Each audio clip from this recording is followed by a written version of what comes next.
Scripture teaches us that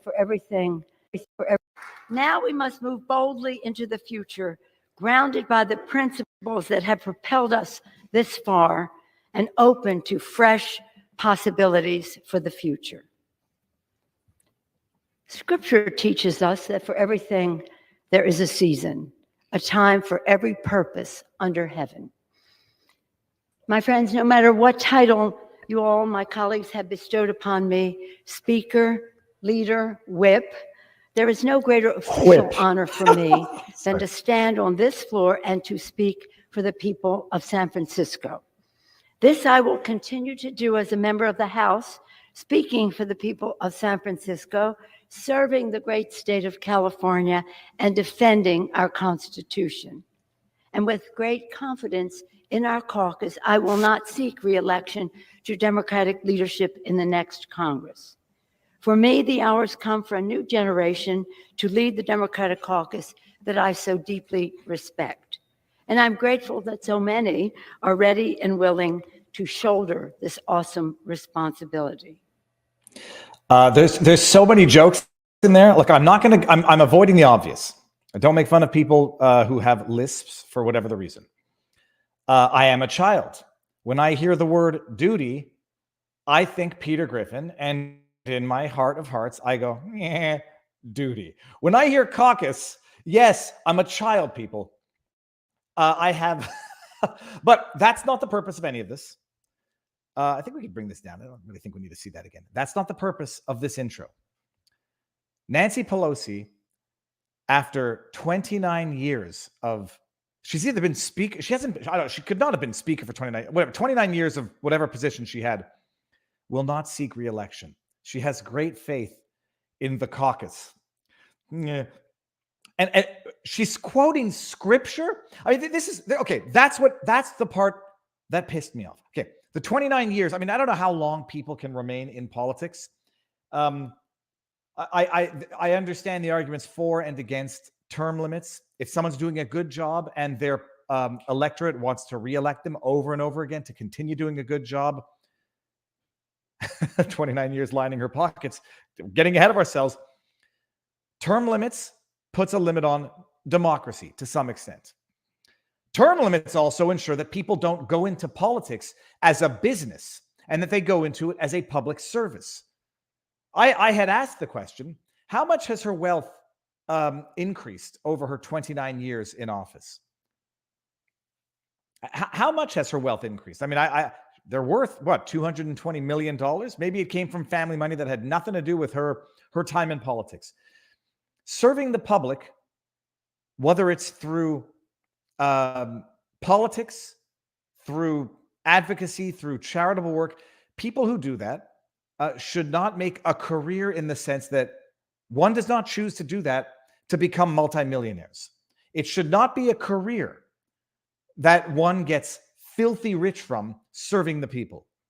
You want to do something that is lucrative. There's wealth. There's no shame in wealth.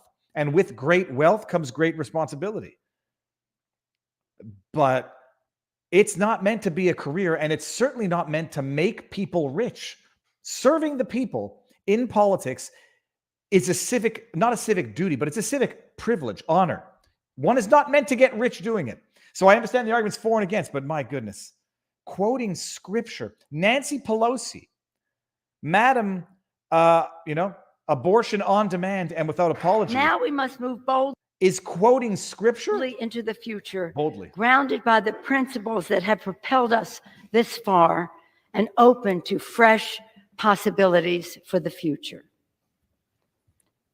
Scripture teaches us. Hold on. That for everything there is a season. First of all, I thought that was the song by For Every Season, Turn. There. Who sings that? Janis Joplin? Who sings For Every Scripture? I don't have hate in my heart. You remember when she was lecturing someone on having hate in her heart? A time for every purpose under heaven. Scripture. Coming from someone who most people who truly believe in the scripture and who truly follow the scripture would say is probably the most sacrilegious, if not anti-religious person out there. See, I knew I forgot to do something. I forgot to turn monetization on. And now let's just see if we get demonetized. Anyhow, Nancy Pelosi is not seeking re-election. So to every season, turn to everything, there is a season. Who sang that song? The Birds. Thank you. Holy sweet merciful goodness, people. I miss a day of streaming, and there's almost too much to talk about, but better to have too much than too little to talk about. Yesterday, I was going to talk about Alec Baldwin's counterclaim, cross-claim lawsuit against Mamie Mitchell, who's suing him for damages resulting from the Rust incident. He's also cross-claiming against co-defendants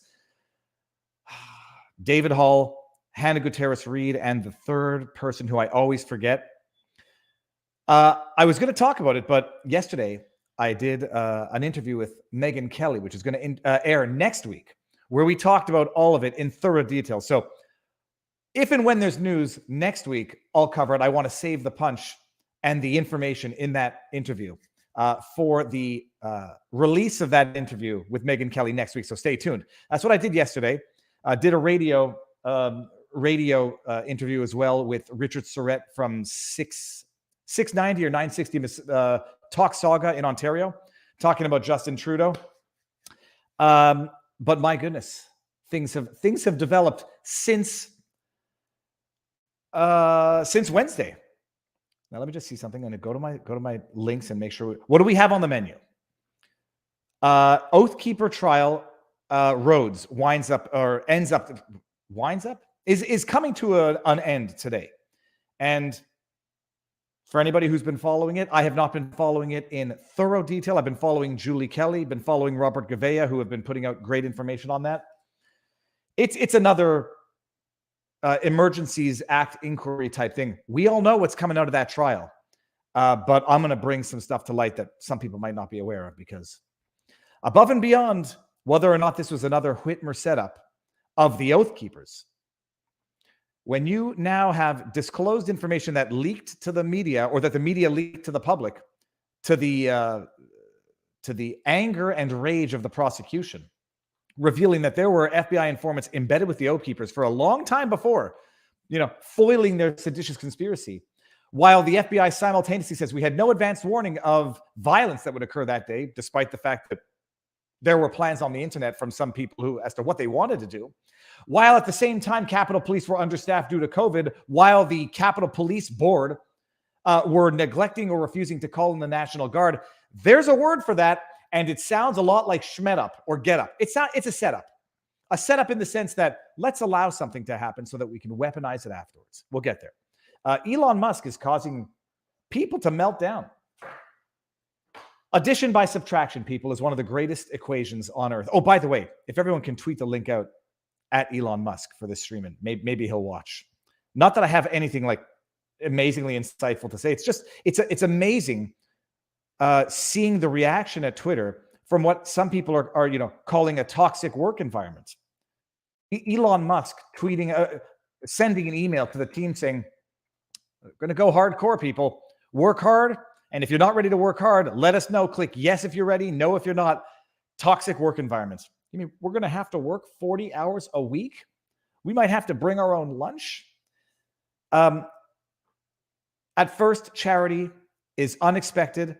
Then people are grateful for it. Then it becomes expected. And then it becomes resented when it's not there. We'll get there. Let me just say this here. Okay. We are live now. Booyah.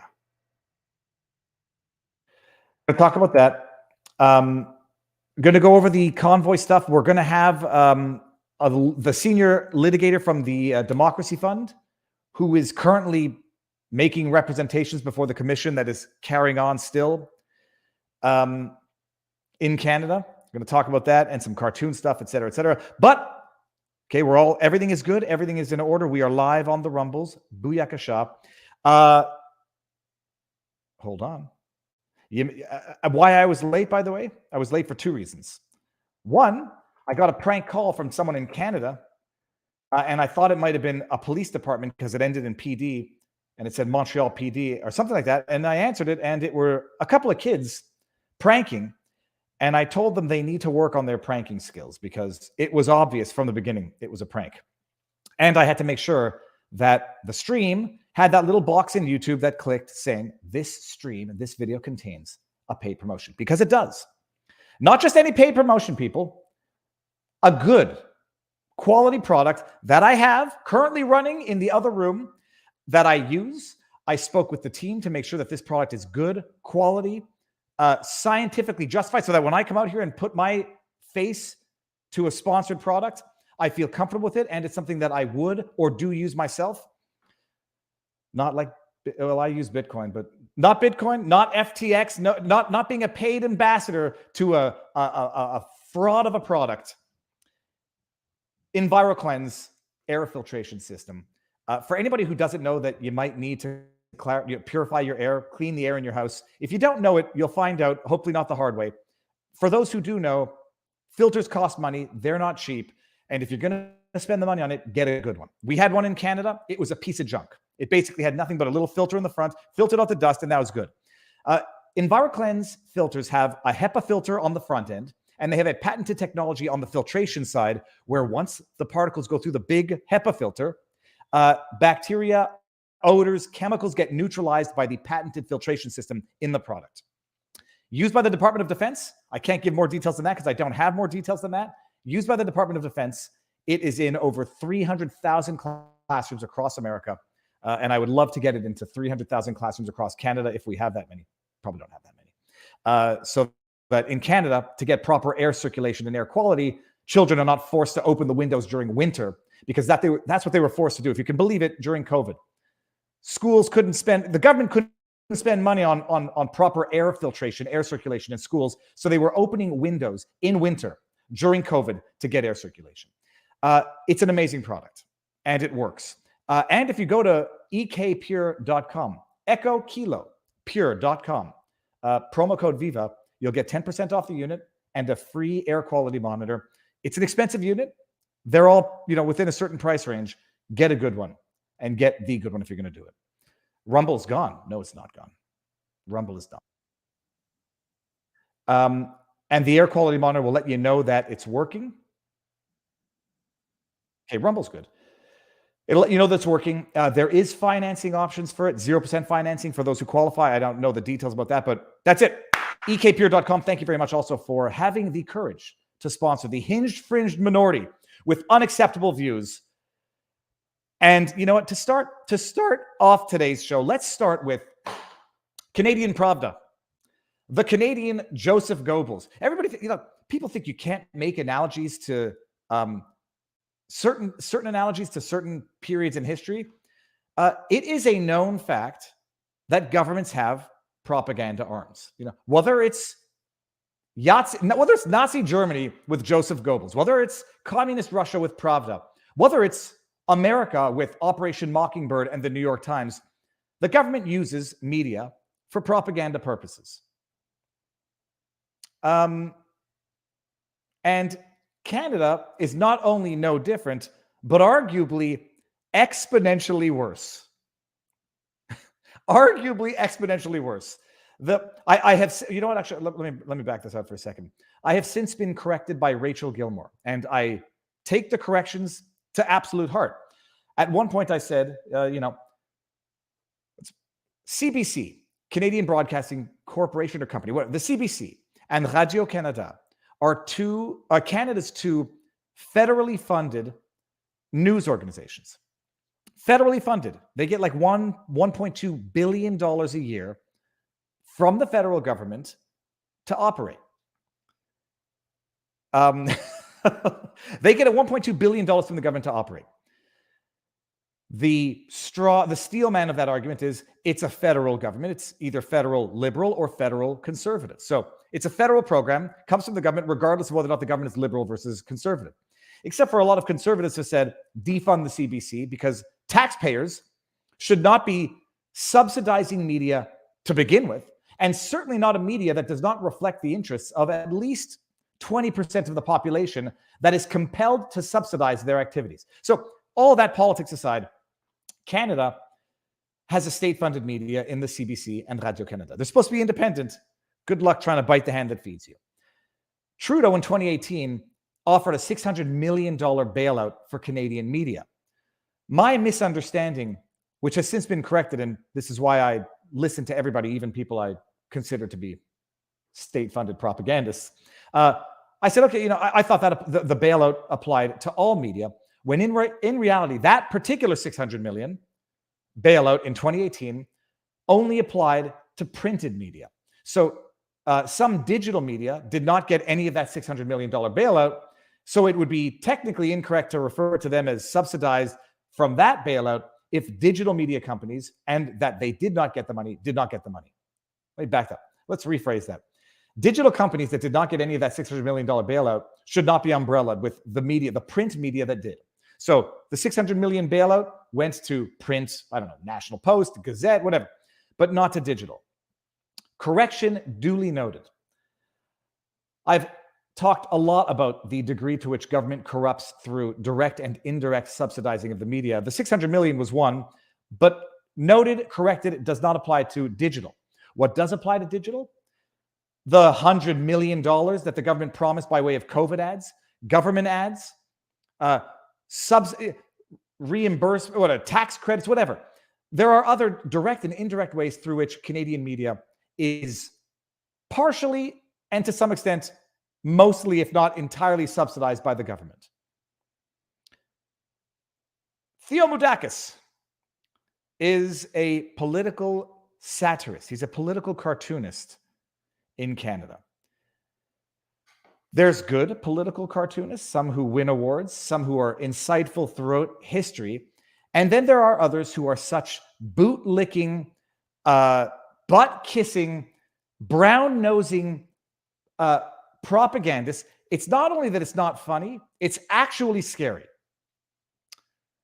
Everybody has seen that video now of Justin Trudeau getting his tushy handed to him by President Xi, who gave him a public lashing that was so humiliating, so degrading.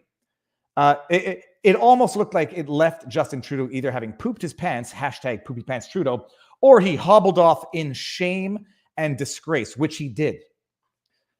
My initial reading of that interaction, I said, oh, Xi is, you can't tell if Xi is disgusted or looking at his translator for the translation, because he was looking away from Justin Trudeau as Trudeau was spouting off his vomitous platitudes.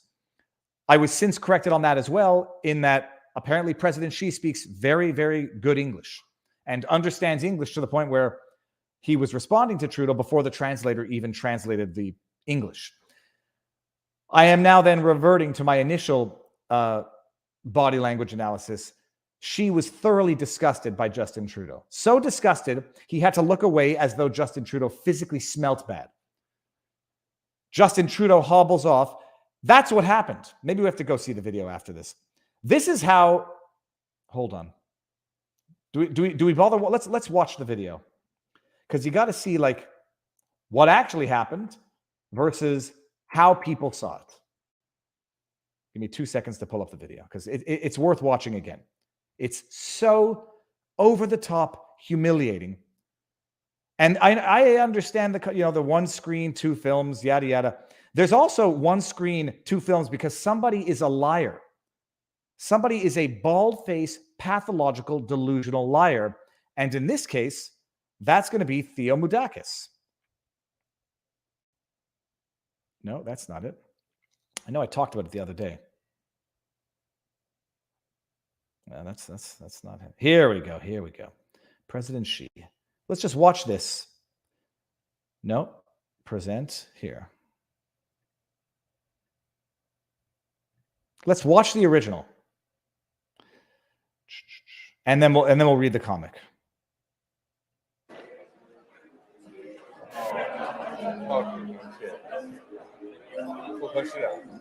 Everything we discuss is then leaked to the paper. That's not appropriate.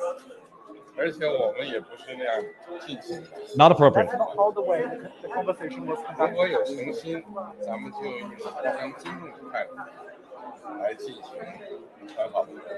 If there is, I'm going to pause at the moment when Xi's face tells everything and when Justin poops his pants.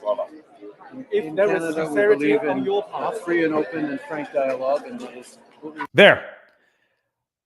I your breath might smell like verbal diarrhea because that's what's coming out of it. Look at that face right there.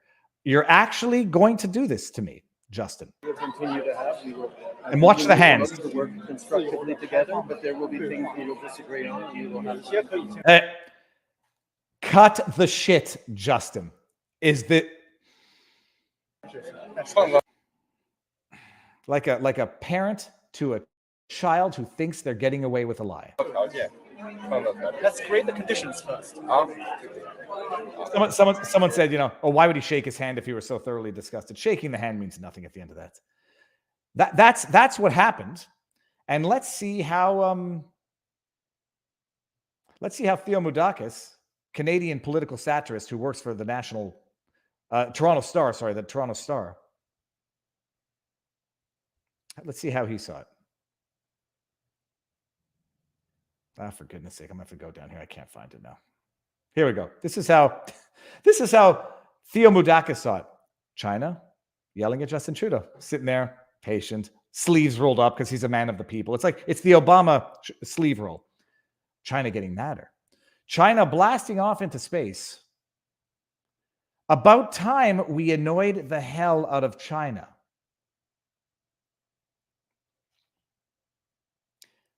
It is so thoroughly bad. It's so thoroughly bad that it's nauseating.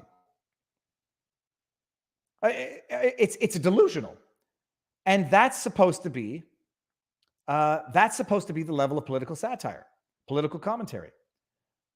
I made a oh nerds, come on!